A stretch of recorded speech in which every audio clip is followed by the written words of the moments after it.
সাংস্কৃতিক অনুষ্ঠানের মধ্য দিয়ে আগরতলা কৃষ্ণনগর বয়েজ ক্লাবে পালিত হলো বাবা গড়িয়া উৎসব। উপস্থিত মেয়র দীপক মজুমদার। ধর্মীয় ঐতিহ্য ও বর্ণাঢ্য অনুষ্ঠানের মধ্য দিয়ে আগরতলার কৃষ্ণনগর বয়েজ ক্লাবের ব্যবস্থাপনায় পালিত হলো বাবা গড়িয়া উৎসব। মঙ্গলবার সন্ধ্যা রাতে এই উৎসব উপলক্ষে আয়োজিত এক মনোজ্ঞ সাংস্কৃতিক অনুষ্ঠানে উপস্থিত হয়ে উৎসবের আনন্দ ভাগ করে নেন আগরতলা পুর নিগমের মেয়র তথা বিধায়ক দীপক মজুমদার। প্রতি বছরের মতো এবারও কৃষ্ণনগর বয়েজ ক্লাব প্রাঙ্গণে এই গড়িয়া পুজোকে কেন্দ্র করে স্থানীয় বাসিন্দাদের মধ্যে বিপুল উৎসাহ উদ্দীপনা লক্ষ্য করা গেছে। অনুষ্ঠানের প্রধান আকর্ষণ ছিল স্থানীয় ও আমন্ত্রিত শিল্পীদের পরিবেশিত সাংস্কৃতিক কর্মসূচি। গীতিনাট্য, নাচ ও গানের মাধ্যমে শিল্পীরা ত্রিপুরার চিরাচরিত লোক সংস্কৃতিকে দর্শকদের সামনে তুলে ধরেন। এদিনের অনুষ্ঠানে মেয়র দীপক মজুমদার ছাড়াও উপস্থিত ছিলেন সতরামনগর বিধানসভা কেন্দ্রের বিজেপি মণ্ডল সভাপতি অমিতাভ ভট্টাচার্য এবং স্থানীয় কর্পোরেটর ভাস্বতী দেব বর্মা। এছাড়া উপস্থিত ছিলেন ক্লাবের সভাপতি সম্পাদক সহ এলাকার অন্যান্য বিশিষ্ট ব্যক্তিবর্গ। অনুষ্ঠানে মেয়র দীপক মজুমদার বলেন, বাবা গড়িয়া উৎসব আমাদের ত্রিপুরার কৃষ্টি ও সংস্কৃতির অবিচ্ছেদ্য অংশ। কৃষ্ণনগর বয়েজ ক্লাব যেভাবে সামাজিক ও সাংস্কৃতিক মেলবন্ধনের মাধ্যমে এই ঐতিহ্যে সামিল হয়েছে তা অত্যন্ত প্রশংসনীয়। আমাদের এখানে মিশ্র কালচার, খুব রিচ কালচার।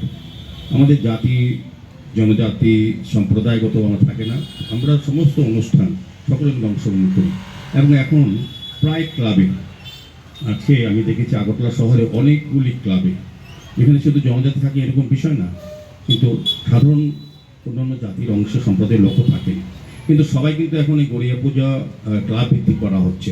এটা একটা ভালো লক্ষণ, আমি বলবো সুস্থ সংস্কৃতির লক্ষণ। আমাদের এই রাজ্যের যে কৃষ্টি বা কালচার অনেক রিচ, আমাদের বিভিন্ন ভাষা, বিভিন্ন ধর্মের, বিভিন্ন জাতি, তাদের কালচার আছে, কিন্তু সবগুলি কিন্তু আমরা সমভাবে আমরা কাজ করতে পারি।